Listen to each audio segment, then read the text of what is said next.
But one warning, the first known hacker-caused power outage has occurred. So thousands of people in the Ukraine left in the dark, literally, after hackers infected the country's electrical substations with malware.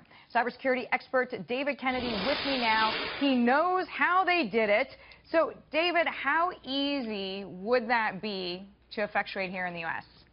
Well, it's actually pretty easy. What we call the industrial control systems, or what actually makes power for our grid, is actually very vulnerable, and it's been documented for a number of years that there's been issues with our power grid. So for hackers to actually infiltrate that, they've, the NSA, as well as a lot of the other government agencies, have said that Russia, China, and a lot of other countries have actually already hacked into the power grid. It's just a matter of whether or not they want to impact us or not. So, David, I've also heard people say that in the U.S., our infrastructure is so old and creaky, and parts of it are actually very out to date, that in a weird way, it actually makes the U.S. harder to hack. It's sort of like electric windows versus ones you have to roll up.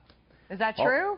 I'll be honest, it's actually harder for me as a hacker to break into stuff that's older, but at the same time, I don't know if that's necessarily true. It's actually a lot easier to kind of knock them out a bit when it happens. And that's 100% true to the fact that we're using ancient technology for these type of pieces of devices in our what we call our SCADA infrastructure.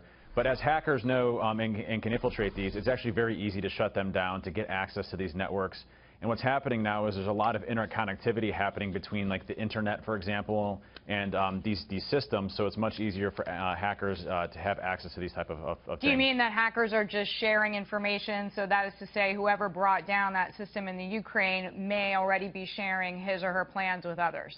Absolutely. I mean, and hackers learn from each other. And this actual piece of malicious software has been known to be in existence since 2007. There's been upgrades to it and different changes and features and things like that. But it gets better and better over time, and hackers share those types of things with each other to get better at what they do in hacking as well. All right, David, we want you to come back another time and explain exactly how they did it, because I'm curious. David Kennedy, in the meantime, thank you.